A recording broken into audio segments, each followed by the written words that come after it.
ಇವತ್ತು ನಾನು ಉಡುಪಿ ಜಿಲ್ಲೆಯ ಕೋಟ ಹಾಗೂ ತೆಕ್ಕಟ ಅನ್ನುವಂಥ ಒಂದು ಗ್ರಾಮಕ್ಕೆ ಬಂದಿದ್ದೀನಿ. ಇಲ್ಲಿನ ಜನರು ಮಳೆಗಾಲದಲ್ಲಿ ಅಕ್ಷರಶಃ ನರಕ ಯಾತನೆಯನ್ನು ಅನುಭವಿಸ್ತಾ ಇದ್ದಾರೆ. ಜೊತೆಗೆ ಬೆಳೆದಿರುವಂತಹ ಬೆಳೆ ಇನ್ನೇನು ಕೈಗೆ ಬರುತ್ತೆ ಅನ್ನುವಂಥದ್ದೇ ಅದು ಹಾಳಾಗ್ತಾ ಇದೆ. ಸರ್ಕಾರದಿಂದಲೂ ಸೂಕ್ತವಾದಂತಹ ಪರಿಹಾರ ಇಲ್ಲ.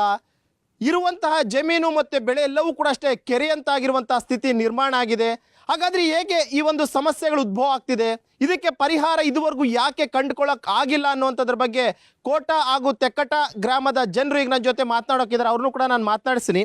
ಸರ್ ಹೇಳಿ, ಎಷ್ಟು ವರ್ಷಗಳಿಂದ ಮಳೆಗಾಲದಲ್ಲಿ ಇವೆಲ್ಲರೂ ಕೂಡ ಅಷ್ಟೇ ನರಕ ಯಾತನೆಯನ್ನು ಅನುಭವಿಸ್ತಾ ಇದ್ದೀರಾ ಅಂತ? 4 ರಿಂದ 5 ವರ್ಷದಿಂದ ನಮಗೆ ಇದೇ ಪರಿಸ್ಥಿತಿ ಆಗಿದೆ. ಯಾಕಂದ್ರೆ ಹೇಳಿದರೆ ಮಳೆಗಾಲದಲ್ಲಿ ನೀರು ತುಂಬಿಕೊಂಡು ಮನೆ ಒಳಗಡೆ ಸತ ನೀರು ಬರ್ತಾ ಇತ್ತು. ಆದರೆ ಇದಕ್ಕೆ ಸರ್ಕಾರ ಯಾವುದೇ ಒಂದು ವ್ಯವಸ್ಥೆ ಮಾಡಿಲ್ಲ ನಮಗೆ. ಆದರೆ ನಾವು ನೆರೆಯಲ್ಲಿ ಬೆಳ್ಕೊಂಡು ಹೋದರೂ ಯಾರು ಕೇಳುವವರಿಲ್ಲ ನಮ್ಮನ್ನು. ಆದರೆ ಇದನ್ನು ಸರ್ಕಾರ ಈ ವಿಚಾರ ಬಗ್ಗೆ ಒಂದು ಸ್ವಲ್ಪ ಆಲೋಚನೆ ಮಾಡಿ ಮುಂದೆ ಇದೇ ರೀತಿ ಆದಿದ್ರೆ ನಾವು ಈಗ ವಿಧಾನಸೌಧಕ್ಕೆ ಹೋಗಿ ನಾವು ಧರಣಿ ಕೂತ್ಕೊಳ್ಬೇಕಾಗುತ್ತೆ. ಯಾಕಂದರೆ ಈ ಭಾಗದ ಜನ ಪೂರ್ತಿ ಬೇಸಾಯದಲ್ಲಿ ಭಾರಿ ಕಷ್ಟಪಡ್ತಾ ಇದ್ದಾರೆ. ಸರ್, ಇಲ್ಲಿ ಏನೇನು ಬೆಳೆಗಳನ್ನ ಬೆಳಿತೀರಾ ಪ್ರತಿ ವರ್ಷನೂ ಅಂತ? ನಾವು ಭತ್ತ ಬೆಳಿತೀವಿ, ಕರ್ಗುಂಜಿ ನಡ್ತೀವಿ, ಮತ್ತು ತರಕಾರಿಗಳನ್ನು ಎಲ್ಲ ತರಕಾರಿಗಳನ್ನು ಬೆಳೆಸ್ತಾ ಇದ್ದೇವೆ ನಾವು. ಸರ್, ಈಗ ಆಲ್ಮೋಸ್ಟ್ ಇನ್ನೇನು ಭತ್ತ ಹಾಕಿರ್ತೀರಾ, ಇನ್ನೇನು ಕೈಗೆ ಬರುವಂತಹ ಸ್ಥಿತಿಯಲ್ಲಿ ಏಕಾಏಕಿ ಮಳೆ ಬರುತ್ತೆ, ಬೆಳೆ ಹಾಳಾಗುತ್ತೆ. ಇದರಿಂದ ರೈತ ಎಷ್ಟರ ಮಟ್ಟಿಗೆ ಸಂಕಷ್ಟವನ್ನು ಅನುಭವಿಸ್ತಿದ್ದಾನೆ ಅಂತ? ಸರ್, ಯಾಕಂದರೆ ಈಗಾಗಲೇ ನಾವು ಮೊದಲು 3 ಬೆಳೆ ಮಾಡ್ತಿದ್ರಿ, ಕಾತೆ, ಸುಗ್ಗಿ ಮತ್ತು ಕೊಳಕೆ ಅಂತ. ಈಗ ಯಾವುದೂ ಇಲ್ಲ. ಕಾತೆ ಬೆಳೆ ಸಹ ಮಾಡೋಕ್ಕೆ ತುಂಬ ಕಷ್ಟ. ಕಾತೆ ಅಂದರೆ ಈ ಟೈಮಿಗೆ. ಈಗ ನಾವು ನಟ್ಟು ಒಂದು 3-4 ದಿವಸದಲ್ಲೇ ನೆರೆ ಬಂದು ಕೂತ್ಕೊಂಡು ಕಡೆಗೆ ನೀರು ಸಹ ಇಳಿದು ಹೋಗ್ತಿಲ್ಲ ಇತ್ತು.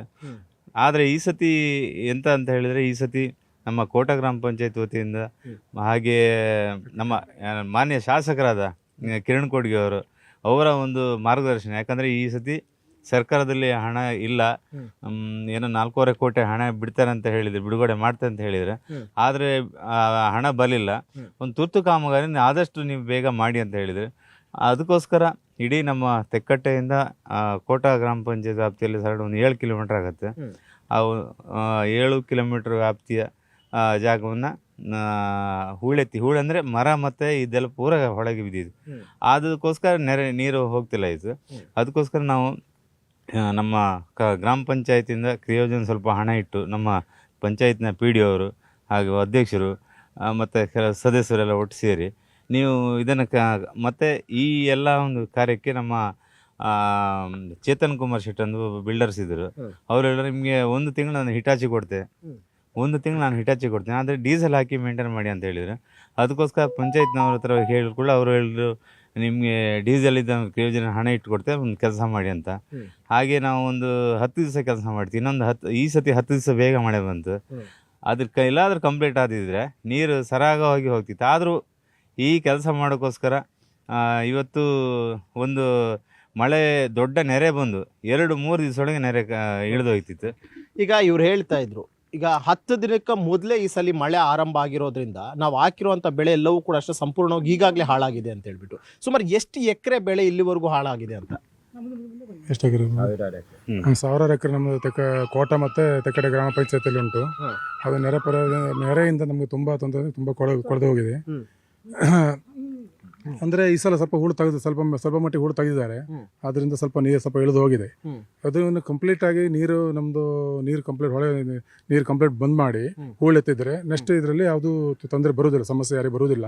ಅದಕ್ಕೋಸ್ಕರ ಗೌರ್ಮೆಂಟ್ನಲ್ಲಿ ವಿನಂತಿ ಇಷ್ಟೇ. ಇನ್ನೊಂದು ವಿಚಾರ ನಾನು ಕೇಳ್ಪಟ್ಟಿದ್ದು, ಈ ರೋಡ್ ಎಲ್ಲಾನು ಕೂಡ ಮಳೆ ಜೋರಾಗಿ ಏನಾದರೂ ಬಂತು ಅಂದರೆ ಸಂಪೂರ್ಣವಾಗಿ ಎಲ್ಲವೂ ಕೂಡ ಮುಚ್ಚೋಗುತ್ತೆ. ಆ ಕಡೆ ಇರೋರು ಈ ಕಡೆ ಬರೋದಕ್ಕೂ ಕೂಡ ಅಷ್ಟೇ ಒದ್ದಾಡುವಂಥ ಸ್ಥಿತಿ ಅಂತಂದ್ರು. ಏನೆಲ್ಲ ಸಮಸ್ಯೆಗಳು ಎದುರಾಗುತ್ತೆ ಆ ಟೈಮ್ನಲ್ಲಿ? ಅಲ್ಲ, ಮಕ್ಕಳಿಗೆ ಸ್ಕೂಲಿಗೆ ಹೋಗೋ ಮಕ್ಕಳಿಗೆ ಸಮಸ್ಯೆ ಆಗ್ತದೆ.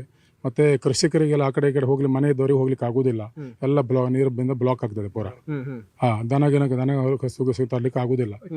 ಹೊಟ್ಟೆಗೆ ಮತ್ತೆ ಮನೆಯ ಒಳಗೆ ಮತ್ತೆ ಹೊಟ್ಟೆಗೆಲ್ಲ ನೀರು ಹೋಗ್ತದೆ. ಇದರಿಂದ ತುಂಬಾ ಸಮಸ್ಯೆ ಆಗ್ತಾ ಉಂಟು. ಸರ್, ಈಗ ಮಳೆ ಬಂದಾಗ ಆಲ್ಮೋಸ್ಟ್ ಎಷ್ಟು ದಿನ ಸರ್ ಶಾಲೆಗೆ ಕಳ್ಸಲ್ಲ ನೀವು ಮಕ್ಕಳನ್ನ? ಶಾಲೆ ಅಂತ ಹೇಳಿದ್ರೆ ಸುಮಾರು ಒಂದು ವಾರದವರೆಗೂ ಶಾಲೆಗೆ ಹೋಗ್ಲಿಕ್ಕೆ ಆಗುದಿಲ್ಲ. ಹೊಳೆ ಆಚೆಗಿರೋರಿಗೆಲ್ಲ ಮತ್ತೆ ನೀರು ಇಳಿದ ಮೇಲೆ ಹೋಗ್ಬೇಕು. ಹಾಗೆ ಮತ್ತೆ ಗೌರ್ಮೆಂಟ್ ಅವರು ಅವರ ಘೋಷಣೆ ಮಾಡಲಿಲ್ಲ ಅಂತ ಹೇಳಿದ್ರೆ ಮಕ್ಳಿಗೆ ಹೋಗೋದು ನಾವಾಗಿ ರಜೆ ಮಾಡಬೇಕು. ಮತ್ತು ದನ ಕರುಗಳಿಗೆ ಹೋಗ್ಲಿಕ್ಕೆ ಮತ್ತು ಬೈಲಿಗೆ ಹೋಗಿ ಹೆಂಗಸರಿಗೆ ಹಾಳಿಯವರಿಗೆ ಗದ್ದೆ ಬೇಸಾಯ ಮಾಡೋರಿಗೆ ಎಲ್ರಿಗೂ ತೊಂದರೆ ಆಗುತ್ತೆ, ಆಚೆ ಹೋಗ್ಲಿಕ್ಕೆ ಆಗೋದಿಲ್ಲ.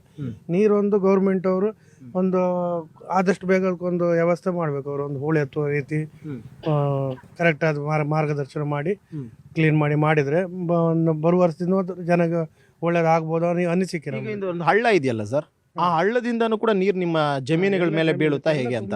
ಬರ್ತದೆ ಮೇಲಿಂದ ನೀರು, ಹೊರಾಯಿ ನೀರು ಬರುವಾಗ ಮತ್ತೆ ಈ ಮಳೆ ಬಂದ ನೀರು ಎಲ್ಲ ಬರುವಾಗ ಇಡೀ ಇದೆಲ್ಲ ಕೆರೆ ಇದೆಲ್ಲ ಮುಳುಗಿ ಹೋಗ್ತದೆ. ಗೆದ್ದೆ ಎಲ್ಲದು ಯಾವುದು ಬೇಸಾಯ ಈ ಸರ್ತಿ ಎಲ್ಲ ಒಂದ್ಸರಿ ನಾಟಿ ಮಾಡಿದ್ರು ಅದೆಲ್ಲ ಹೋಯ್ತು. ಈಗ ಇನ್ನು ಪುನಃ ಮತ್ತೆ ಮಳೆ ನೋಡಿ ಮತ್ತೆ ಮಾಡಬೇಕು. ಮತ್ತೆ ಅದೇ ರೀತಿ ಮಾಡಿದ ನಂತರ ಮತ್ತೆ ಅದೇ ರೀತಿ ಮಳೆ ಬಂದರೆ ಹಾಗೆ ಆಗ್ತದೆ. ವರ್ಷಕ್ಕೆ ಒಂದು 2-3 ಸಾರಿ ಈ ಕಾತಿ ನಟ್ಟಿ ಮಾಡ್ತಾರೆ. ಉಳಿದು ಲಾಸ್ಟಿಗೆ ಹೋದ ಎಂತ ಮಾಡ್ಲಿಕ್ಕಿಲ್ಲ, ಆ ರೀತಿ ವ್ಯವಸ್ಥೆ. ಈಗ ಸರ್ ಅವ್ರು ಹೇಳಿದ್ರು ಭತ್ತ ನಾಟಿ ಮಾಡಿದ ಕೆಲವೇ ದಿನದಲ್ಲಿ ಮಳೆ ಬಂದ್ಬಿಟ್ಟು ಸಂಪೂರ್ಣವಾಗಿ ಹಾಳಾಗಿದೆ ಅಂತ. 1 ಎಕರೆಗೆ ನೀವು ಭತ್ತ ಬೆಳಿಬೇಕು ಅಂದ್ರೆ ಎಷ್ಟು ಖರ್ಚಾಗುತ್ತೆ ಅಂತ? ಎಕರೆ ಸಾಮಾನ್ಯವಾಗಿ 15,000 to 20,000 ಖರ್ಚು ಬರ್ಬೋದು.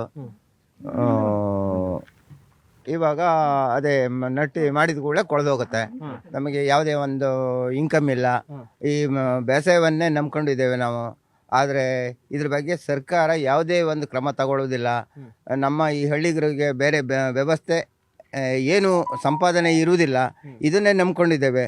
ಇದಕ್ಕೆ ಸಂಬಂಧಪಟ್ಟವರು ಸ್ವಲ್ಪ ಆಲೋಚನೆ ಮಾಡಿ ಈ ಒಂದು ಕೆಲಸವನ್ನು ಒಳ್ಳೆ ರೀತಿಯೊಳಗೆ ಮಾಡಿಕೊಟ್ರೆ ನಮ್ಗೆ ರೈತರಿಗೆ ತುಂಬ ಅನುಕೂಲ ಆಗುತ್ತೆ ಅಂತೇಳಿ ಹೇಳುವ ಅಭಿಪ್ರಾಯ ನನ್ನದು. ಈಗ ಸರ್ ಭತ್ತ ಎಲ್ಲ ಹಾಳಾಗುತ್ತೆ. ಹಾಳಾದಾಗ ಯಾರಾದರೂ ಸಂಬಂಧಪಟ್ಟಂತ ಅಧಿಕಾರಿಗಳು ಯಾರಾದರೂ ಬರ್ತಾರಾ ಮೇಡಮ್? ಇಲ್ಲಿ ಬಂದು ಏನಾದರೂ ಪರಿಶೀಲನೆ ಮಾಡುವಂಥದ್ದು ಅಥವಾ ನಿಮ್ಗೆ ಧೈರ್ಯದ ಹೇಳುವಂಥದ್ದು, ಪರಿಹಾರ ಕೊಡುವಂಥದ್ದು, ಈ ಥರದ್ದು ಏನಾದರೂ ಆಗುತ್ತಾ ಇಲ್ಲಿ? ಅವರು ಫೋಟೋ ಎಲ್ಲ ತಕೊಂಡು ಹೋಗ್ತಾರೆ ಪರಿಹಾರ ಕೊಡುವಂತ. ಕಳೆದ ವರ್ಷ ಇಲ್ಲ, ಅದಕ್ಕಿಂತ ಹಿಂದಿನ ವರ್ಷ ಕೊಟ್ಟಿರ. ಕಳೆದ ವರ್ಷ ನಾವು ಕೊಟ್ಟಿತ್ತು ಅರ್ಜಿ ಎಲ್ಲ, ಎಂತದ್ದು ಕೊಡ್ಲಿಲ್ಲ, ಅವರು ಬರಲೇ ಇಲ್ಲ. ಎಷ್ಟು ಕೊಡ್ತಾರೆ ಪರಿಹಾರ? 1 ಎಕರೆ ಏನಾದರೂ ಹಾಳಾಯ್ತು ಅಂತಂದ್ರೆ ಮಳೆಯಿಂದಾಗಿ? ಒಂದು 3 ಎಕರೆ ಹಂಗೆ ಹೋಯ್ತು, ಒಂದು 8,000 ಚಿಲ್ಲರೆ ಕೊಟ್ಟಿವಿ. ಕಳೆದ ವರ್ಷ ಅಲ್ಲ, ಅದಕ್ಕೂ ಹಿಂದಿನ ವರ್ಷ. ಖರ್ಚು ಎಷ್ಟಾಗಿತ್ತು 3 ಎಕರೆಗೆ ನಿಮ್ಗೆ? ಸುಮಾರು ಆಯ್ತು. ಒಂದು ನಾವು ಕೆಲಸ ಮಾಡುತ್ತಲ್ಲ, ಒಂದು 25,000 30,000 ಆಯ್ತು ಎಕರೆಗೆಲ್ಲ. ಎಲ್ಲ ನಮ್ದು ಪುಡಿ 2-3 ಎಕರೆ. ಮೇಡಮ್ ಬರೀ ಭತ್ತ ಅಷ್ಟೇ ಬೆಳಿತೀರಾ ಈ ಕಡೆ? ಅವ್ರು ಹೇಳ್ತಾ ಇದ್ರು ಕಲ್ಲಂಗಡಿ ಬೆಳಿತೀವಿ, ಬೇರೆ ಬೇರೆ ಭತ್ತ ಬೆಳಿತೇವೆ, ಉದ್ದು ಬೆಳಿತೇವೆ, ನೆಲಗಡಲೆ ಬೆಳಿತೇವೆ. ಈಗ ನಮ್ಗೆ ಯಾವ್ದು ಮಾಡೋಕ್ ಆಗುದಿಲ್ಲ. 4-5 ವರ್ಷದಿಂದ ಎಲ್ಲ ಕೊಳ್ತು ಹೋಗ್ತದೆ. ನಾವು 2 ಟ್ರಿಪ್ ಮಾಡ್ತೀವಿ. 2 ಟ್ರಿಪ್ ಮಾಡಿದಾಗೂ ಆಗ್ಲಿಲ್ಲ ನಮ್ಗೆ. ಅದಕ್ಕೆ ಪರಿಹಾರ ಅಂತ ಹೇಳ್ರು, ಕೆಲವರಿಗೆ ಬರ್ತದೆ, ಕೆಲವರಿಗೆ ಬರುದಿಲ್ಲ ಅಷ್ಟೇ. ಬರೀ 2,000 3,000 ಪರಿಹಾರ ಕೊಡ್ತಾರೆ. ಎಕರೆಗೆ ಅವ್ರು ಹೇಳ್ತಾರೆ ಎಕರೆಗೆ ಒಂದು 1,000 ಹಿಂಗ್ ಕೊಡ್ತಾರ. ಸಣ್ಸಿಗೆ 25 ರೂಪಾಯಿ ಲೆಕ್ಕ ಹೇಳ್ತಾರ. ಅಲ್ಲಿ ಹೋದ್ರೆ ನಾವು ಅವರಿಗೆ ಚಾಲು ಹೋಗಿ ಅದನ್ನೆಲ್ಲ ಮಾಡಿ ಕೊಡೋಕೆ ಹೇಳ್ತಾರೆ. ಫಾರಂ ತುಂಬ್ತೀವಿ, ಎಲ್ಲ ಮಾಡ್ತೀವಿ, ನಾವು ಓಡಾಡ್ತೀವಿ. ಅದು ಓಡಾಡೋದಕ್ಕೆ ಏನಿಲ್ಲ, ಅವರಲ್ಲಿ ತಕೊಂತಾರ ಎಲ್ಲ. ನಮ್ಗೆ ಜೆರಾಕ್ಸ್ ಹೇಳ್ತಾರೆ, RTC ತಂದು ಕೊಡಿ ಅಂತಾರೆ. ಅದಕ್ಕೆಲ್ಲ ದುಡ್ಡು ಕೊಡ್ಕರಿಲ್ಲ ಸರ್. ಇದು ಹೋಗಿ ಮತ್ತೆ ಅಲ್ಲಿ ಹೋಗಿ ನಾವು ಅಷ್ಟನ್ನೆಲ್ಲ ಮಾಡಿ ಅವ್ರು ನಮ್ಗೆ 1 ವರ್ಷ ಕೊಟ್ರಿಲ್ಲ. ನಾವು 30-40 ರೂಪಾಯಿ ಖರ್ಚು ಮಾಡಿ ಇರ್ತೀವಿ.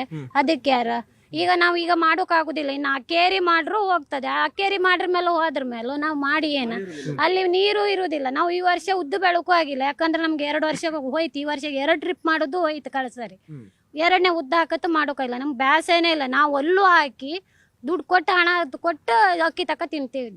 ನೋಡಿ ನಮ್ಗೆ ಹೋಗೋಕೆ ಜಾಗನೂ ಇಲ್ಲ ಸರ್. ನಾವು ಕೃಷಿ ಮಾಡ್ತೇವೆ, ಇಲ್ಲೆಲ್ಲ ಪಾಗಾರ ಮಾಡಿ ನಮ್ಗೆ ಹೋಗೋ ಜಾಗನೂ ಇಲ್ಲ. ನಾವು ಕೃಷಿ ಮಾಡ್ಲೇಬೇಕು, ಹೌದಾ?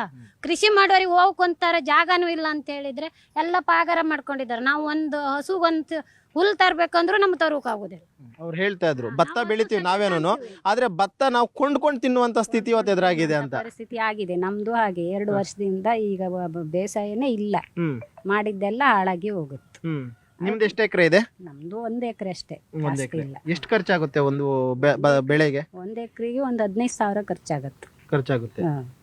ಬಟ್ ಏನ್ 2,000 ಅಂತಲ್ಲ ಪರಿಹಾರ ಕೊಡೋದು ನಿಮ್ಗೆ? 2,000 ಕೊಡೋದು, ಏನ್ ಮಾಡೋದು? ಅವ್ರು ಕೊಟ್ಟದ್ ನಾವು ತಗೊಳ್ಬೇಕು. ಅದು ನಮಗ್ ಕೊಡ್ಲಿಲ್ಲ ಇಷ್ಟೊತ್ತು. ನಾವು RTC ಎಲ್ಲ ಕೊಟ್ಟಿತ್ತು, ಫೋಟೋ ಎಲ್ಲ ತೆಗೆದು ಕೊಟ್ಟಿತ್ತು, ಎಲ್ಲ ಮಾಡಿತ್ತು. ಯಾವ 1 ರೂಪಾಯಿನೂ ಕೊಡ್ಲಿಲ್ಲ. ಮಳೆ ತೀರಾ ಮಳೆ ಏನಾದ್ರು 1-2-3 ದಿನ ಕಂಟಿನ್ಯೂಸ್ ಆಗಿ ಮಳೆ ಬಿತ್ತು ಅಂತಂದ್ರೆ ಇಲ್ಲಿ ಪರಿಸ್ಥಿತಿ ಹೇಗಿರುತ್ತೆ ಅಂತ? ಇಲ್ಲಿ ಹೋಗ್ಲಿಕ್ಕೆ ಬರ್ಲಿಕ್ಕೆಲ್ಲ ಆಗುದಿಲ್ಲ. ಅದೇ ಎಲ್ಲ ಮಳೆ ಬಂದೆಲ್ಲ ಹಾಳಾಗತ್ತೆ, ಎಲ್ಲ ತುಂಬಿ ಇರುತ್ತೆ ನೀರು. ಹೇಳಿ ಮೇಡಮ್. ಹೋಗ್ಲಿಕ್ಕೆ ಆಗುದೇ ಇಲ್ಲ. ಮಕ್ಕಳಿಗೆಲ್ಲ ಶಾಲೆ ಹೋಗ್ಲಿಕ್ಕೂ ಹೋಗುದಿಲ್ಲ. ತುಂಬಾ ಕಷ್ಟ. ಬೇಸೆ ಅಂತೂ ಬಿಡಿ 3 ವರ್ಷ ಆಯ್ತಲ್ಲ, ಎಂತದೂ ಇಲ್ಲ. ಅಕ್ಕಿ ತಂದ್ಕೊಂಡೇ ತಿನ್ನೋದೀಗ. ಮತ್ತೆ ಅವ್ರು ಹೇಳಿದ್ರಲ್ಲ ಈಗ ಪರಿಹಾರ ಇದೆ, ಅವ್ರದ್ದು ಕೋಟ ಪಂಚಾಯತ್ ಅಲ್ಲ, ನಮ್ದು ಅಲ್ಲಿ ಕೋಟ ಪಂಚಾಯತ್ ಇದೆ. ಕೋಟ ಪಂಚಾಯತ್ ಹಾ, ನಿಮ್ಗೂ ಅಷ್ಟೇ ಅಷ್ಟೇ. ಅದು ಕೊಡಿ ಇದು ಕೊಡಿ ಹಾ, ಡಾಕ್ಯುಮೆಂಟ್ ಅದೇ ಅದೇ ಅದೇ ತರ ಮತ್ತೆಂತ. ಅಲ್ಲಿ ಸುತ್ತಾಡ್ಸ್ಕೊಂಡ್ರು ಅಂದ್ರೆ ಯಾಕೆ ಬೇಕು ಬಿಡಪ್ಪ ಅಂತೇಳಿ ನೀವು ಸುಮ್ನೆ ಆಗ್ಬಿಡ್ತೀರ ಹೌದೌದು, ಅದು ಬೇಡ ಅಂದೇಳಿ ಸುಮ್ಮನೆ ಹಾಕೊಂಡು. ಹ್ಮ್, ಅಷ್ಟೇ. ಈ ಯಾರಾದ್ರೂ ಬರ್ತಾರ ನಿಮ್ಮ MLA ಸಾಹೇಬ್ರು ಅಥವಾ ನಿಮ್ಮ ಮಿನಿಸ್ಟ್ರು ಯಾರಾದ್ರೂ ಬಂದಿದಾರ ಈ ತರ ಎಲ್ಲಾನು ಹಳ್ಳ ಎಲ್ಲ ನೀರೆಲ್ಲ ತುಂಬಿಕೊಂಡಿದ್ದಂತ ಟೈಮ್ನಲ್ಲಿ? ಯಾರು ಬಂದದಿಲ್ಲ. ಬಂದಲ್ಲ, ಇಲ್ಲ ಬರಲ್ಲ. ಇಲ್ಲ. ಅಟ್ಲೀಸ್ಟ್ ಗೊತ್ತಾ ಅವ್ರಿಗೆ ಸಮಸ್ಯೆ ಏನೇನು ಆಗ್ತಿದೆ ಅವ್ರಿಗೆಲ್ಲ ಪಾಪ ಅಂತ? ನಮಗೆ ಸ್ವಲ್ಪ ಬೇಸ ಇದ್ದದ, ನಾವೇನು ಅರ್ಜಿಗಿನ್ ಕೊಟ್ಟದ್ದಿಲ್ಲ ಅಂತ ನೀರು ತುಂಬಿ ಹಳೆ ಹೊತ್ತದ್ ಮಾಡದ್ದು ಹಳೆ ಹೊತ್ತು ಅಷ್ಟೇ. ಮತ್ತೆ ಯಾರು ಬಂದದ್ದು ನಾವು ಅರ್ಜಿ ನಾವೆಂತ ಕೊಡ್ಲಿಲ್ಲ. ನಮ್ಗೆ ಕೊಟ್ಟರು ಏನು ಸಿಕ್ಕುದು ಇಲ್ಲ. ನಮ್ದೊಂದು 20 ಜಾಗ ಇರೋದು ಗೆದ್ದೆ. ಅಲ್ಲ ಇವಾಗೇನೋ 2 ದಿನದಿಂದ ಮಳೆ ಇಲ್ಲ ಪಾಪ, ಮತ್ತೇನೋ ಬೆಳಗ್ಗೆನೆ ನೀವು ಬೆಳೆದು ಕೆಲಸ ಮಾಡ್ತಿದ್ರಿ ನೀವು, ಮತ್ತೆ ಕಂಟಿನ್ಯೂಸ್ ಆಗಿ ಮಳೆ ಇಟ್ಕೊಂತು ಅಂದ್ರೆ ಏನ್ ಮಾಡ್ತೀರಾ ಅಂತ? ಹೋಯ್ತು ಹೋಯ್ತು ಪೂರ. ಈಗ 1 ವಾರ ಆಯ್ತು ನೀರಿದ್ದು, ಈಗ ಮತ್ತೆ ಹೋತಲ್ಲ, ಇನ್ನೇನ್ ಮಾಡೋಕತ್ತಿಲ್ಲ, ತಂದ್ಕೊಂಡೇ ಉಂಟು ಊಟ ಮಾಡಕ್ಕೆ. ಬಹುತೇಕ ಇಲ್ಲಿ ಇರೋಂಥವ್ರು ಎಲ್ಲರೂ ಕೂಡ ಅಷ್ಟೇ ಸಾಲ ಮಾಡ್ಕೊಂಡು ಬೆಳೆ ಹಾಕ್ಕೊಂಡು ಅಟ್ಲೀಸ್ಟ್ ಬೆಳೆಯಿಂದ ದುಡ್ಡು ಬಂತು ಅಂತ ಸಾಲ ತೀರಿಸ್ಕೊಂಡು ಜೀವನ ಮಾಡಬೇಕು ಅಂತ ಇರೋಂಥವ್ರೆ. ಏಕಾಏಕಿ ಬೆಳೆ ಅನ್ನೋಂಥದ್ದು ಹಾಳಾದಾಗ ಏನು ಅನಿಸುತ್ತೆ ಮನಸ್ಸಿಗೆ ಅಂತ?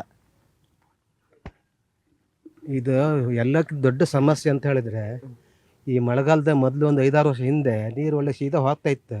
ಈಗ ಹೊಳೆಗೆಲ್ಲ ನೀರೆಲ್ಲ ತುಂಬಿ ಮಣ್ಣೆಲ್ಲ ಬಿದ್ದು ಮರ ಗಾಡಿ ಎಲ್ಲ ಬಿದ್ದು ನೀರು ಹೋಗುದಿಲ್ಲ. ನಾನಾ ರೀತಿ ಬೇಸಾಯಿಗೆಲ್ಲ ತುಂಬ ತೊಂದರೆ ಆಗ್ತದೆ. ನೀರು ತುಂಬಿ ಬಂದು ಮತ್ತು 1 ವಾರ ನೀರು ತುಂಬುತ್ತಾ ಇರುತ್ತೆ, ಮತ್ತು ಬೇಸಾಯ ಎಲ್ಲ ಬೆಳೆದಿಲ್ಲ, ಪೂರ ಹಾಳಾಗಿ ಕೊಳ್ತು ಹೋಗ್ತದೆ. ಇದಕ್ಕೊಂದು ಸಮಸ್ಯೆ ಗೌರ್ಮೆಂಟ್ ಎಲ್ಲ ಸೇರಿ ಸಮಸ್ಯೆಗೊಂದು ಪರಿಹಾರ ಮಾಡ್ಬೇಕಂತ ನಾವು ಕೇಳೋದಷ್ಟೇ. ಇಲ್ಲೊಂದು ಹಳ್ಳ ಹೋಗುತ್ತಲ್ಲ ಸರ್, ಆ ಹಳ್ಳ ಹೂಳೆತ್ತಿಲ್ವಂತಲ್ಲ, ಸುಮಾರು ವರ್ಷಗಳಾಗೋಗ್ಬಿಟ್ಟಿದೆ. ಅಲ್ಪ ಸ್ವಲ್ಪ ಎತ್ತಿದ್ದಾರೆ, ಆದ್ರೆ ಅದು ಸರಿಯಾಗ್ಲಿಲ್ಲ. ಅದು ಸ್ವಲ್ಪ ನೀರು ಹೋಗ್ತಾ ಉಂಟು. ಕರೆಕ್ಟಾಗಿ ಹೂಳು ಎತ್ತಿದ್ರೆ ನೀರು ಕಂಪ್ಲೀಟ್ 1-2 ದಿನದಲ್ಲಿ ಖಾಲಿ ಆಗ್ತದೆ. ಮೇಲೆ ನೀರಲ್ಲಿ ಪೂರ ಕೆಳಗೆ ಹೋಗ್ತದೆ. ಇದೇನು ಈ ಸಲ ಒಂದು MLAಗಳೆಲ್ಲ ಇದು ಮಾಡಿ ಒಂದು ಅಲ್ಪ ಸ್ವಲ್ಪ ಮಣ್ಣು ತೆಗೆದಿದ್ದಾರೆ. ಈಗ ಅದು ಕಂಪ್ಲೀಟ್ ತೆಗೆದ್ರೆ ಏನು ಸಮಸ್ಯೆ ಇರುವುದಿಲ್ಲ. ಅಂದ್ರೆ ಪ್ರತಿ ವರ್ಷನೂ ಕೂಡ ಅಷ್ಟೇ ಈ ಉಡುಪಿ ಭಾಗದಲ್ಲಿ ಇದೇ ರೀತಿ ಸಮಸ್ಯೆಗಳಾಗ್ತದೆ ಹೇಗೆ? ಒಂದು 5-6 ವರ್ಷ ಮೊದಲು ಇರ್ಲಿಲ್ಲ ಇದೆಲ್ಲ. ಈಗೆಲ್ಲ ಈಗ ಹೊಳೆಗೆಲ್ಲ ಮರ ಬಿದ್ದು, ಸಸಿ ಬಿದ್ದು, ಮಣ್ಣು ಬಿದ್ದು, ಮಣ್ಣು ತುಂಬಿ ಹೊಳೆಯಲ್ಲಿ ನೀರು ಹೋಗುದಿಲ್ಲ. ಆ ನೀರು ಅನ್ನೋದು ಬಯಲು ತುಂಬುತ್ತದೆ. ಆ ಬಯಲು ತುಂಬಿದ ಮಾತ್ರ ನಮ್ಮ ಬೇಸಾಯ ಪುರ ಹಾಳಾಗ್ತದೆ ಅದರಲ್ಲಿ. ಈಗ ಈ ರೋಡ್ ಎಲ್ಲ ಕಂಪ್ಲೀಟ್ ಆಗಿ ಮುಚ್ಚೋಗಿರುತ್ತಂತೆ, ರೋಡು ಕಾಣೋದಿಲ್ಲ, ಜಮೀನಲ್ಲಿ ಯಾವ ಬೆಳೆ ಅನ್ನೋಂಥದ್ದು ಕಾಣಲ್ಲ, ಸಂಪೂರ್ಣವಾಗಿ ಹಾಳಾಗಿರುತ್ತಂತ ಮಳೆ ಬಿದ್ದರೆ ಅಂತ.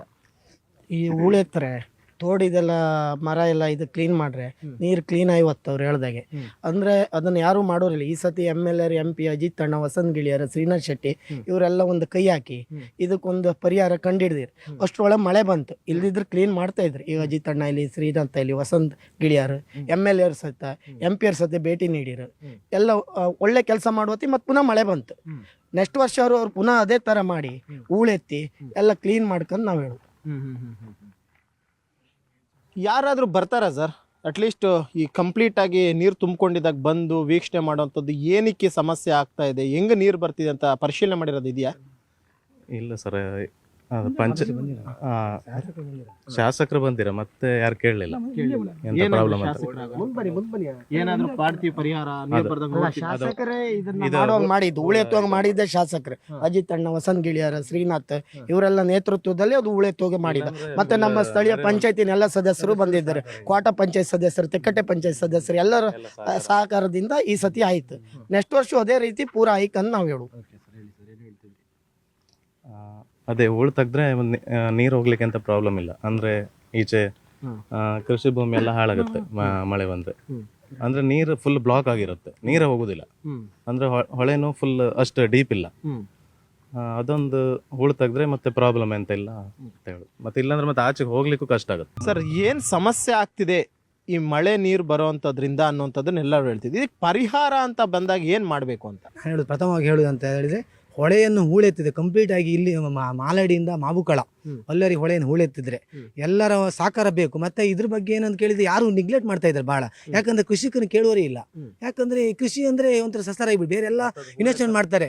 ಈ ಜಿಲ್ಲಾಡಳಿತವೂ ಇದೆ, ಪ್ರಥಮ ಜಿಲ್ಲಾಡಳಿತ ಮಾಡ್ಬೇಕು. ಯಾಕಂದ್ರೆ ಈ ಸಮಸ್ಯೆ ವರ್ಷಂಪತಿ ಸಮಸ್ಯೆ. ಈ ವರ್ಷ ಅದೇ ಒಂದು ನೆಲೆಯಲ್ಲಿ ನಾವು ಕೂಡ ಏನ್ ಮಾಡಿದ್ಕೊಂಡ್ರೆ, ಈ ವರ್ಷ ನಾವು ಒಂದು ಹಸಿರು ಸೇನೆ ಅಂತ ಸೇನೆಯನ್ನು ಉಟ್ಕೊಂಡು ವಸಂತ್ ಗಿಳಿಯರ್ ಹಾಗೆ ನಮ್ಮ ಅಜಿತ್ ಅಣ್ಣ, ಕೋಟ ಪಂಚಾಯತ್, ತೆಕ್ಕಟ್ಟ ಪಂಚಾಯತ್ ಇಬ್ಬರು ಸೇರ್ಕೊಂಡು ಒಂದು ಶಾಸಕರು ಅದ್ರ ಬಗ್ಗೆ ತುಂಬಾ ಮುತುವರ್ಜಿ ವಹಿಸಿದ್ರು. ಈ ವರ್ಷ ಸತತ ತಾಲೂಕ್ ಪಂಚಾಯತ್ ಮೀಟಿಂಗ್ ಎಲ್ಲ ಮಾಡಿ ಶಾಸಕರು ಈ ತರ ಮಾಡ್ಬೇಕಂತ ಹೇಳಿ ಒಂದು ಮುತುವರ್ಜಿಯಿಂದ ಈ ತರ ಕಾಮಗಾರಿಯನ್ನು ಈ ವರ್ಷ ತಾತ್ಕಾಲಿಕವಾಗಿ ಶುರು ಮಾಡಿದ್ದೇವೆ. ಇದಕ್ಕೆ ನೆಕ್ಸ್ಟ್ ವರ್ಷ ಇದೇ ಕಾಮಗಾರಿ ಮುಂದುವರಿಸಿದ್ರೆ ಶಾಶ್ವತ ಪರಿಹಾರ ಕೊಂಡ್ಕೊಳ್ಬಹುದು. ಪ್ರಥಮವಾಗಿ ಹೇಳುದಂದ್ರೆ ಇದು ಫುಲ್ ಹೂಳೆತ್ತು ನೆರೆ ಇರುವುದೇ ಇಲ್ಲ ಈ ಭಾಗದಲ್ಲಿ. ಕೃಷಿಕರಿಗೆ ತುಂಬಾ ಅನುಕೂಲ ಆಗ್ತದೆ. ಇದಕ್ಕೆ ಸಂಬಂಧಪಟ್ಟ ಇಲಾಖೆ ಗೌರ್ಮೆಂಟ್ ಉಂಟಲ್ಲ, ಪ್ರಥಮ ಆದ್ಯತೆಯನ್ನು ಕೊಡ್ಬೇಕು ನನ್ನ ಒಂದು ಅನಿಸಿಕೆ. ಶಾಸಕರು ಬಿಜೆಪಿ ಅವರಲ್ಲ, ಅವ್ರು ಬಿಜೆಪಿ ಶಾಸಕರೇ. ದುಡ್ಡಿಲ್ಲ ಅಂತ ಹೇಳ್ತಿದ್ರಂತಲ್ಲ ಸರ್, ಗೌರ್ಮೆಂಟ್ ಕೊಟ್ಟಿದ್ದು ಮಾತ್ರ ಶಾಸಕರು ಕೆಲಸ ಮಾಡ್ಲಿಕ್ಕೆ ಆಗುತ್ತೆ, ಇಲ್ಲ ಅಂದ್ರೆ ಕೆಲಸ ಮಾಡ್ಲಿಕ್ಕೆ ಆಗುದಿಲ್ಲ. ನೀವು ನ್ಯೂಸ್ ಅಲ್ಲಿ ನೋಡ್ತೀರಿ ಈಗ ಯಾವ ಕ್ಷೇತ್ರ ಅಭಿವೃದ್ಧಿ ಆಗಿದೆ. ಈ ಶಾಸಕರು ತುಂಬಾ ಒಳ್ಳೆ ಕೆಲಸ ಮಾಡ್ತಾ ಓಡಾಡ್ತಾ ಇದ್ದಾರೆ. ಆ ಹೋಗಿಲ್ ಕೆಲಸ ಅವ್ರು ಈ ತರ ಮಾಡಿ ಅಂತ ಹೇಳಿ ನಮ್ಮ ಕಷ್ಟವನ್ನು ನೋಡಿದ್ರು. ರೈತರು ಈ ತರ ಕಷ್ಟ ಆಗ್ತಾ ಇದೆ, ಇಲ್ಲಿ ಸಮಸ್ಯೆಗೆ ತಕ್ಷಣ ಸ್ಪಂದಿಸಿದ್ರು. ಇಲ್ಲಾಂದ್ರೆ ಯಾರು ಸ್ಪಂದಿಸಿದ್ರು? ಇಷ್ಟು ಫಾಸ್ಟ್ ಒಂದು ಕೆಲಸ ಮಾಡೋ ಶಾಸಕರು ನಾನು ಇನ್ನೂ ನೋಡ್ಲಿಲ್ಲ. ಯಾಕಂದ್ರೆ ಅವ್ರು ಹೊಗಳುದಲ್ಲ, ನನ್ನ ಪಕ್ಷದ ಹೊಗಳುದಲ್ಲ, ನಮ್ಗೆ ಅಷ್ಟು ಸ್ಪಂದಿಸಿದ್ದಾರೆ. ನೀವು ಮಾಡಿ, ನಾನು ಇದ್ದೇನೆ ಅಂತ ಯಾವ ಶಾಸಕರು ಹೇಳಿಲ್ಲ ಈ ತರ. ಸರ್, ಈಗ ಮುಂಗಾರು ಈಗ ಆರಂಭ ಅಷ್ಟೇ, ಇನ್ನೂ ಕೂಡ 2-2.5 ತಿಂಗಳ ಕಾಲ ಮಳೆ ಬೀಳುತ್ತೆ. ಕೇವಲ 10 ದಿನದ ಮಳೆಯಲ್ಲೇ ನಿಮ್ಗೆ ಈ ರೀತಿ ಅಂತ ಸಂಕಷ್ಟಗಳು ಎದುರಾಗ್ತಿದ್ರೆ ಇನ್ನು 2.5 ತಿಂಗಳಲ್ಲಿ ಇನ್ನು ಏನೆಲ್ಲ ಪ್ರಾಬ್ಲಮ್ ಫೇಸ್ ಮಾಡ್ಬೋದು ನೀವು ಅಂತ? ಅಲ್ಲ, ನಾವು ಪಂಚಾಯತ್ ಮೆಂಬರ್ ಆಗಿ ಹೇಳ್ತಾ ಇರೋದು, ಇದು ಸರ್ವೆ ಆಗಿದೆ. ಎಲ್ಲಿಂದ ಒಕ್ಕೋಡೆಯಿಂದ ಸಾಧಾರಣ ಅದನ್ನ ಸರ್ವೆ ಆಗಿದೆ. ಯಾರ ಸರ್ವೆ ಮಟ್ಟದ ಯಾವ ರೀತಿ ಇತ್ತ ಯಾರಿಗೂ ಗೊತ್ತೂ ಇಲ್ಲ. ಸರ್ವೆ ಒಂದು ಮಾಡಿಕ್ ಹೋಗಿದ್ದಾರೆ. ನಾವು ಹೇಳೋದು ಸರ್ವೆ ಮಾಡಿದ ಇನ್ನೂ ಇದರ ಎಷ್ಟು 2 ಪಟ್ಟು ಆಗ್ತದೆ ಆಗಲ್ಲ. ನಾವು ಅದನ್ನ ಮಾಡ್ಬೇಕಂತ ಹೇಳುದು ಅಷ್ಟೇ. ಅಲ್ಲ, ಈಗಲೇ ಪಾಪ ನೋಡಿ ಸರ್, ಭತ್ತ ಹಾಕಿದ್ದಾರೆ, ಆಲ್ಮೋಸ್ಟ್ ಎಲ್ಲವನ್ನೂ ಕೂಡ ಅಷ್ಟೇ ನೀರು ತುಂಬಿಕೊಂಡು ಹಾಳಾಗ್ಬಿಟ್ಟಿದೆ. ಇನ್ನೇನಾದ್ರೂ ಇನ್ನೊಂದು 10 ದಿನ ಮತ್ತೆ ಮಳೆ ಬಿತ್ತು ಅಂತಂದ್ರೆ ಪಾಪ ಹಾಕಿರುವಂತ ಭತ್ತನ ಕೈ ಬಿಡ್ಬೇಕು, ಅವರು ಆಸೆನೂ ಕೈ ಬಿಡ್ಬೇಕು. ಅಲ್ಲ, ನಾನು ಹೇಳೋದು ಸರ್ವೆ ಮಟ್ಟವನ್ನು ನೀವು ಅದೇ ಅತಿ ಹೆಚ್ಚು ಮಾಡಿ ನೀವು ಗೌರ್ಮೆಂಟ್ ಅಲ್ಲಿ ಹೇಳಿ ಸರ್ವೆ ಅದನ್ನು ಕರೆಕ್ಟ್ ಕ್ಲಿಯರ್ ಆದ್ರೆ ಯಾರಿಗೂ ಪ್ರಾಬ್ಲಮ್ ಇಲ್ಲ. ಸರ್ವೆ ಆಗಿದೆ ಸಾಧಾರಣ ಒಕ್ಕೋಡೆಯಿಂದ ಇಲ್ಲಿ ಮಲ್ಲಾಡಿವರೆಗೆ ಆಗಿದೆ, ಮತ್ತೆ ಮುಂದೆ ಆಗ್ಲಿಲ್ಲ. ಅಲ್ಲ ಅಜಿತ್ರೆ, ಆದಷ್ಟು ನೆರೆ ಬಂದ ಎಷ್ಟು ಅರ್ಜಿ ಕೊಟ್ಟಿದ್ರಿಲ್ಲ, ಒಂದೇ ಒಂದು ರೂಪಾಯಿ ಪರಿಹಾರ ಬರ್ಲಿಲ್ಲ. ಯಾಕೆ ಕೇಳಿದ್ರೆ ಕೇಳೋರಿಲ್ಲ. ಇಷ್ಟು ಕಷ್ಟಪಟ್ಟು ಸ್ವಲ್ಪ ಖರ್ಚು ಮಾಡಿದ ನಟ್ಟಿಗೆಲ್ಲ ಸ್ವಲ್ಪ ಖರ್ಚು, ಒಂದು ಆಳಿಗೆ 1,000 ರೂಪಾಯಿ. ನಿಮ್ಮವ್ರೇನ್ ಗೊತ್ತಾ ಪಾಪ 20-25 ಸಾವಿರ ಎಕರೆ ಖರ್ಚು ಮಾಡಿದ್ವಿ, 2,000 ಪರಿಹಾರಕ್ಕೆ ನಾವು 20 ಸಾವಿರ ಅಲಿಬೇಕಲ್ಲ ಅಂತ ಆಗತ್ತ ಜನರಿಗೆ. ಇದಕ್ಕೆ ಶಾಶ್ವತ ಪರಿಹಾರ ಆದರ್ಶ ಮಾಡಿ. ಈ ವರ್ಷ ಬ್ಯಾಸೆ ಮಾಡ್ಲಿಕ್ಕೆ ಬೇಜಾರೈತೆ. ಯಾಕೆ ಕೇಳಿದ್ರೆ ಈ ಮಾಡೋ ಪರಿಸ್ಥಿತಿ ಇಲ್ಲ, ಎಲ್ಲ ಬೇಕು ಹೆದರ್ಕೊಂಡು ಮಾಡಿದ. ಈ ವರ್ಷ ಮನೆ ನೆರೆ ಬಂದ, ಏನೋ ತಾತ್ಕಾಲಿಕ ನಾವು ಕಾಮಗಾರಿ ಮಾಡಿಕೋಯಿ ಸಾಧಾರಣ ನೀರು ಇಳಿದಾಯ್ತು. ಅದಕ್ಕೆ ಶಾಶ್ವತ ಪರಿಹಾರ ಬೇಕಷ್ಟೇ. ಸರ್, ಅವ್ರು ಹೇಳ್ತಿದ್ರು ಸರ್, ಶಾಶ್ವತವಾದಂತಹ ಪರಿಹಾರ ಬೇಕು ನಮ್ಗೆಲ್ಲ. ಏನ್ ಶಾಶ್ವತ ಪರಿಹಾರ ಅಂತಂದ್ರೆ ಏನ್ ಆಗ್ರಹ ಮಾಡ್ತಿದ್ರ ನೀವು? ಸರ್, ನಮಗೆ ಇಲ್ಲಿ ಹೂಳೆತ್ತಿ ಸೈಡಿಗೆ ಒಂದು ಕಲ್ಲು ಕಟ್ಟಿ ನೀರೊಂದು ಈಚೆ ಪಾಸ್ ಆಯ್ತಿದ್ದ ಮಾಡ್ರೆ ನಮ್ಮ ಶಾಶ್ವತ ಪರಿಹಾರ ಸಿಗ್ದಂಗೆ. ಇವ್ರು ಏನೂ ಮಾಡುದಿಲ್ಲ. ಒಟ್ಟು ನಾವು ಪಾಪ ಅರ್ಜಿ ಕೊಡ್ತೀರಿ, ಇವ್ರು ಆ ಅರ್ಜಿನ ತೆಗೆದು ಬದಿಗೆ ಹಾಕ್ತಾರೆ, ಕೆಲಸ ಮಾಡುವುದಿಲ್ಲ. ಈ ಸತಿ ಶಾಸಕರಿಗೆಲ್ಲ ಮನವಿ ಕೊಟ್ಟ ಶಾಸಕರು ಅವರೇ ಮುತುವರ್ಜಿಯಿಂದ, ಗೌರ್ಮೆಂಟ್ ದುಡ್ಡಲ್ಲ, ಅವ್ರು ಸ್ವಂತ ಅವರೇ ಇಟಾಚಿ ತರಿಸಿ ಅವ್ರ ಕೈಯಿಂದ ಪಾಪ ವಸಂತ್ ಗಿಳಿಯರ್ ಮತ್ತೆ ಅಜಿತ್ ಅಣ್ಣ ಕೋಟ ಪಂಚಾಯತ್ ಮತ್ತೆ ಶ್ರೀನಾಥ್ ಶೆಟ್ಟಿ ಇವರೆಲ್ಲ ಒದ್ದಾಡಿ ಒಂದು ಇದು ಮಾಡಿ ಈ ಸತಿ ಸಾಧಾರಣ ಆದ್ರೂ ಮಾಡಿದ್ದು. ಅದು ಅಷ್ಟರೊಳಗೆ ಮಳೆ ಬಂತು ಸರ್. ಮಳೆ ಬರ್ದಿದ್ರೆ ಒಂದು ಸಾಧಾರಣ ಕೆಲಸ ಆಗ್ತಾ ಇತ್ತು ಈ ಸತಿ. ಸರ್, ಹೇಳ್ತಾ ಇದ್ದೆ ಸರ್, ಒಂದು ಪ್ರಯತ್ನ ಅನ್ನುವಂಥದ್ದು ನಡೀತಾ ಇತ್ತು. ಅಟ್ಲೀಸ್ಟ್ ಈ ಒಂದು ಫ್ಲಡ್ನ ನಾವು ಕಡಿಮೆ ಮಾಡುವಂಥ ನಿಟ್ಟಿನಲ್ಲಿ ಒಂದು ಕಡೆ ಮಳೆ ಬಂದು ಅದೆಲ್ಲವೂ ಕೂಡ ಹಾಳಾಯ್ತು, ಮುಂದಿನ ದಿನಗಳಲ್ಲಿ ಮಾಡ್ತೀವಿ ಅಂತ ಹೇಳ್ತಿದ್ರೆ ನಿಜಕ್ಕೂ ಕೂಡ ಅಷ್ಟು ಮಾಡ್ತಾರ ಅನ್ನೋ ಭರವಸೆ ಇದೆ? ಮಾಡ್ಬೇಕಂತ ನಮ್ದು ಉದ್ದೇಶ. ಮಾಡೋಕೆ ಯಾರು ಬರುವುದಿಲ್ಲ. ಆದ್ರೂ ನಾವು ಕೃಷಿ ಎಲ್ಲದಕ್ಕಿಂತ ಜಾಸ್ತಿ ನಮ್ಮ ಕೃಷಿ ನಂಬ್ಕೊಂಡಿದ್ದಾರೆ ನಾವೆಲ್ಲ. ಬೇರೆ ನಮ್ದೆಂತ ಇದಿಲ್ಲ. ನಾವು ಪ್ರತಿ ವರ್ಷ 3 ಬೆಳೆ ಬೆಳ್ತಿತ್ತು. ಈಗ ಮಾತ್ರ ಒಂದೇ ಬೆಳೆ ಬೆಳೆದು ಕಷ್ಟ ಆಗಿದೆ. ಈಗ ಮಾಡಿದವ್ರದೆಲ್ಲ ಬೆಳೆ ಎಲ್ಲ ಕೊಳ್ತು ಹೋಗಿದೆ. ಇನ್ನು ವಾಪಸ್ 7-8 ಸಾವಿರ ಖರ್ಚು ಉಂಟು ಅದು ಮಾಡ್ಲಿಕ್ಕೆ. ಅದಕ್ಕೆ ಶಾಶ್ವತವಾಗಿ ಪರಿಹಾರ ಮಾಡ್ಬೇಕಂತ ಗೌರ್ಮೆಂಟ್ ಅಲ್ಲಿ ನಮ್ಮ ಕೋರಿಕೆ. ಮೇಡಮ್, ಈಗ ಎಲ್ಲರೂ ಕೂಡ ಹೇಳ್ತಿರುವಂಥದ್ದು ಒಂದು ಶಾಶ್ವತವಾದಂಥ ಪರಿಹಾರ ಬೇಕು. ಇಲ್ಲ ಹೂಳೆತ್ತಿ ಆ ನೀರು ಬರ್ದಂಗೆ ನೋಡಿ, ಇಲ್ಲ ಅನ್ನಂಗಿದ್ರೆ ನಮ್ದು ಏನು ಬೆಳೆಗೆ ಖರ್ಚಾಗಿದೆ ಅಟ್ಲೀಸ್ಟ್ ಅದನ್ನಾದ್ರೂ ರಿಟರ್ನ್ ಮಾಡಿ ಅಂತ ಹೇಳ್ತಿದ್ದಾರೆ. ಹೌದು ಸರ್, ನಾವೀಗ ಅದನ್ನೆಲ್ಲ ಮಾಡದೇ ಇದ್ರೆ ನಾವೀಗ ಮಾಡಲಿಲ್ಲ. ಯಾಕಂತ ಹೇಳಿದ್ರೆ 2 ಸರಿ 2 ಟ್ರಿಪ್ ಹೋಯ್ತು. ನಮ್ಗೀಗ ಮಾಡೋಕ್ಕೂ ಆಗೋದಿಲ್ಲ. ಇನ್ನೀಗ ಜುಲೈ ಎಂಡಿಗೂ ಮಾಡದಿದ್ರು ಅದು ಹೊತ್ತು ಇವಾಗ. ಅದಕ್ಕೆ ನಾವೀಗ ಹೂಡಿ ಎಲ್ಲ ಇಟ್ಕೊಂಡಿತ್ತು. ಆದ್ರೆ ಬೆಳೆ ಇದು ಬಿತ್ತುಕ್ಕೆ ಹೆದರಿಕೆ ಆಗ್ತದೆ. ಅವ್ರು ಅದನ್ನೆಲ್ಲ ಸರಿ ಮಾಡದಿದ್ರೆ ಸರ್ ನಮ್ಗೆ ತೊಂದರೆ ಇಲ್ಲಲ್ಲ. ಈಗ 5 ವರ್ಷದಿಂದ ನಾವು ಏನು ಇಲ್ಲದೆ ಬದುಕುತ್ತಿತ್ತಲ್ಲ. ನಾವು ಕೃಷಿಯರಾಗಿ ನಮ್ಗೆ ಏನು ಇಲ್ಲದೆ ನಾವು ಬೇರೆ ಕಡೆ ಕೂಲಿಗೆ ಹೋದ್ರು ನಮ್ಗೆ ಅಕ್ಕಿ ತಕೊಂಡೆ ತಿನ್ನುವಂತ ಪರಿಸ್ಥಿತಿ ಬಂದ್ರ ಮೇಲೆ ಆ ಕೃಷಿಯಿಂದ ನಮ್ಗೆ ಏನು ಗೌರ್ಮೆಂಟ್ ಇಂದ ನಮ್ಗೆ ಏನ್ ಲಾಭ ಇರ್ತದೆ? ಎಲ್ಲೋ ಒಂದ್ ಕಡೆ ಕೃಷಿ ಮಾಡ್ತಿರೋದೇ ನಾವು ತಪ್ಪ ಅನ್ನುವಂತ ಸ್ಥಿತಿ ಹೊತ್ತು ಎದುರಾಗ್ಬಿಟ್ಟೈತೆ ನಿಮ್ಗೆ. ಬೇಜಾರೈತೆ ಸರ್. ಕೃಷಿ ಮಾಡುದಿಲ್ಲ ಅವರು ನಾವು ನಮ್ದು ಹಾಳದಕ್ಕೂ ಪರಿಹಾರ ಕೊಡ್ಕವ್ರೆ. ಹೊಳಿನ ಅವರು ಸರಿ ಹೂಳೆತ್ತಿ ಸರಿ ಮಾಡಿ ನೀರು ಹೋಯ್ಕ್ ಸರಾಗ ಹೋಯ್ಕ್. ಸರ್, ಕೊನೆಯದಾಗಿ ಸರ್ ಏನ್ ಹೇಳ್ತೀರಿ ಸರ್, ನಿಮ್ಮ ಸಂಬಂಧಪಟ್ಟಂತಹ ಜಿಲ್ಲಾ ಉಸ್ತುವಾರಿ ಸಚಿವರಿಗೆ ಅಥವಾ ನಿಮ್ಮ ಶಾಸಕರಿಗೆ ಏನ್ ಹೇಳ್ತೀರಿ ಸರ್? ಕೊನೆಯದಾಗಿ ಏನ್ ಹೇಳ್ತೀರಿ ನೀವು ಅವರಿಗೆ? ಅವ್ರು ಈ ಒಂದು ಕೆಲಸವನ್ನು ಒಳ್ಳೆ ರೀತಿ ಮಾಡಿಕೊಟ್ರೆ ನಮಗೆ ರೈತರು ಬದುಕುವ ಒಂದು ವ್ಯವಸ್ಥೆ ಆಗುತ್ತೆ ಅಂತೇಳಿ ಹೇಳುವ ನಿರ್ಧಾರ. ಬೇರೆ ಏನು ಮಾಡೋದು ಬೇಡ. ಅವರು ಹೊಳೆಯನ್ನು ಕ್ಲೀನಾಗಿ ಅಗಲ ಮಾಡಿ ಆಳ ಮಾಡಿ ಅದನ್ನು ಚಂದ ಮಾಡಿ ಮಾಬುಗಳ ತನಕ ಮಲ್ಲಾಡಿಯಿಂದ ಮಾಬುಗಳ ತನಕ ಒಂದು ಹೊಳೆಯನ್ನು ಕ್ಲಿಯರ್ ಮಾಡಿ ಕೊಟ್ಟರೆ ನಮಗೆ ಬೇಸಾಯಗಾರರಿಗೆ ತುಂಬ ಅನುಕೂಲ ಆಗುತ್ತೆ ಎಂದು ಹೇಳುವ ಅಭಿಪ್ರಾಯ ನನ್ನದು. ಮುಂದಿನ ದಿನದಲ್ಲಿ ಏನು ಸರ್ ಶಾಶ್ವತವಂತ ಪರಿಹಾರ ಹೂಳೆತ್ತುವಂಥ ಕೆಲಸ ಆಗಿರ್ಬೋದು ಅಥವಾ ಅದನ್ನು ಅಗಲ ಮಾಡುವಂಥ ಕೆಲಸ ಆಗಿರ್ಬೋದು, ಇದನ್ನು ಮಾಡಲಿಲ್ಲ ಅಂತಂದರೆ ನೀವು ಎರಡೂ ಗ್ರಾಮ ಪಂಚಾಯತಿಯ ಜನ ಏನು ನಿರ್ಧಾರ ಮಾಡ್ಕೊಂಡಿದ್ರೆ ಮುಂದೆ ಏನು ಮಾಡಬೇಕು ಅಂತ? ಮುಂದೆ ಒಂದು ಈಗಾಗಲೇ ನೀವು ಈಗ ನಮ್ಮ ತೆಕಟೆ ಪಂಚಾಯತ್ ಸದಸ್ಯರು ಹೇಳಿದರು, ಯಾಕಂದರೆ ಈ ಹೊಳೆ ಹೂಳನ್ನ ಫಸ್ಟ್ ಈಗ ಒತ್ತುವರಿ ಮಾಡಿದ್ದು ತುಂಬ ಜಾಗ ಒತ್ತುವರಿ, ನಮ್ಮ ಕೋಟದಲ್ಲಂತೂ ಒಂದು ಕೆಲವು ಜಾಗ ಒತ್ತುವರಿ, ಅದು ಕೃತಕ ನೆರೆಗೆ ಮೊದಲು ಕಾರಣ.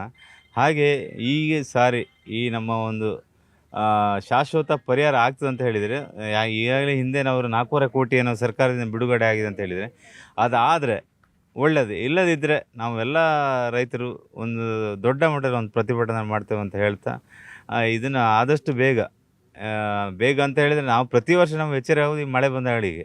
ಅಷ್ಟೊಳ್ಳೆ ನಮ್ಗೆ ಗೊತ್ತಾಗ್ತಿಲ್ಲ, ನೆರೆ ಬಂದರೂ ಕೂಡ ನಮಗೆಲ್ಲರಿಗೂ ಎಚ್ಚರಿ ಆಗುತ್ತೆ. ಆದರೆ ಅದಕ್ಕಿಂತ ಮೊದಲೇ ಈ ಮಳೆಗಾಲ ಮುಗಿದ್ರೂ ಕೂಡಲೇ ಈ ಒಂದು ಆದಷ್ಟು ಬೇಗ ಈಗ ಸರ್ಕಾರವೂ ಹಣ ಇಡಬೇಕು. ಇದೇ ನಿಮ್ಮ ಬಯಲುಸೀಮೆ ಆ ಸೈಡೆಲ್ಲಾದರೂ ಆದಿದ್ರೆ ಅದು ಕಥೆನೇ ಬೇರೆ ಮಾಡಿದ್ರು. ಯಾಕಂದರೆ ಇಲ್ಲಿಯ ಜನ ಯಾಕಂದರೆ ನಮ್ಮದು ಓದಿದ್ರು ನಮಗೆ ಬರೀ ಇಲ್ಲಿ ಊಟಕ್ಕೆ ಮಾತ್ರ ಉಮ್ಮಕ್ಕೆ ಇಲ್ಲಿ ಇದ್ರೆ ಮಾತ್ರ, ಆದರೆ ಬೇರೆ ಕಡೆಯಲ್ಲಿ ನಾವು ಕೆಲಸಕ್ಕೆ ಹೋಗಿ ಆ ಸಂಬಳದಲ್ಲಿ ನಾವು ಕೆಲಸ ಮಾಡ್ತೇವೆ. ಇದನ್ನೇ ನಂಬ್ಕೊಂಡಿದ್ದವ್ರಿಗೆ ಭಾರಿ ಕಷ್ಟ. ಅದಕ್ಕೋಸ್ಕರ ಆದಷ್ಟು ಬೇಗ ಶೀಘ್ರ ಪರಿಹಾರ ಆಗಲಿ ಅಂತ ಹೇಳ್ತಾ ಅವ್ರು ಶಾಶ್ವತ ಪರಿಹಾರ ಏನಾದರೂ ಮಾಡಲಿಲ್ಲ ಅಂತಂದರೆ ನಾವು ಎರಡೂ ಗ್ರಾಮ ಪಂಚಾಯತ್ ಪ್ರತಿಭಟನೆ ಮಾಡೋಕ್ಕೂ ಕೂಡ ರೆಡಿ ಆಗಿದ್ದೀವಿ ಅಂತ ಹೇಳಿ. ನಾವು ಸರ್ವೆ ಮಾಡೋದು ಅಂಶ ಅದಿಷ್ಟು ತೆಗೆದ್ರೆ ಕರೆಕ್ಟ್ ಆಗ್ತದೆ, ಮತ್ತೇನು ಪ್ರಾಬ್ಲಮ್ ಇಲ್ಲ. ಅದು ಮೊನ್ನೆ ಒಂದ್ಸಲ ಸರ್ವೆ ಮಾಡಿದವಾಗ ಕೆಲವರು ಹೇಳ್ತಿದ್ರು ನಮ್ಮ ಮರ ಅಂದರೆ ಆ ರೀತಿ ಭಾವನೆ ಇರಬಾರ್ದು. ಮರ ಹೋದರೆ ಎಲ್ಲ ಕ್ಲಿಯರ್ ಆಗ್ತದೆ ಅದಿಷ್ಟು. ಓಕೆ, ಕೇಳಿದ್ರಲ್ಲ, ಇದು ಉಡುಪಿಯ ಕೋಟ ಹಾಗೂ ತೆಕಟೆ ಗ್ರಾಮದ ಜನರ ಒಂದು ನೋವಿನ ಮಾತು. ಸಾಲ ಮಾಡಿಕೊಂಡು ನಾವೆಲ್ಲರೂ ಕೂಡ ಅಷ್ಟೇ ಒಂದು ರೈತರಾಗಿದ್ದು ಬೆಳೆಯನ್ನು ಹಾಕಿರ್ತೀವಿ, ಇನ್ನೇನು ಬೆಳೆ ಕೈಗೆ ಬರುತ್ತೆ ಅನ್ನುವಂಥ ಟೈಮ್ನಲ್ಲಿ ಮಳೆಯಿಂದಾಗಿ ಬರುವಂತಹ ನೆರೆಗೆ ಸಂಪೂರ್ಣವಾಗಿ ಬೆಳೆ ಹಾಳಾಗ್ತಾ ಇದೆ. ನಾವು ಸಾಲ ಮಾಡ್ಕೊಂಡಿರೋರು ಸಾಲನೂ ತೀರ್ಸೋಕ್ಕಾಗ್ತಿಲ್ಲ, ಈ ಕಡೆ ಜೀವನ ಮಾಡ್ಕೊಳ್ಳೋಕ್ಕೂ ಕೂಡ ಆಗ್ತಿಲ್ಲ. ಮುಂದಿನ ದಿನಗಳಲ್ಲಿ ಏನಾದರೂ ಇಲ್ಲಿ ಹಾದು ಹೋಗುವಂತಹ ಹೊಳ್ಳ ಏನಿದೆ ಅದಕ್ಕೆ ಹೂಳೆತ್ತುವಂಥ ಒಂದು ಕೆಲಸವನ್ನು ಮಾಡಿ ಆ ನೀರು ನಮ್ಮ ಜಮೀನ್ ಮೇಲೆ ಬಿಡದ ರೀತಿಯಲ್ಲಿ ನೀವು ಮಾಡಬೇಕು. ಇಲ್ಲ ಅಂತಂದರೆ ಎರಡೂ ಗ್ರಾಮ ಪಂಚಾಯಿತಿಯ ಜನರು ಕೂಡ ಅಷ್ಟೇ ಉಗ್ರ ಹೋರಾಟದ ಜೊತೆಗೆ ಪ್ರತಿಭಟನೆಯನ್ನು ಕೂಡ ಮಾಡ್ತೀವಿ ಅನ್ನುವಂಥ ಒಂದು ಎಚ್ಚರಿಕೆಯ ಮಾತನ್ನು ಹೇಳ್ತಿದ್ದಾರೆ.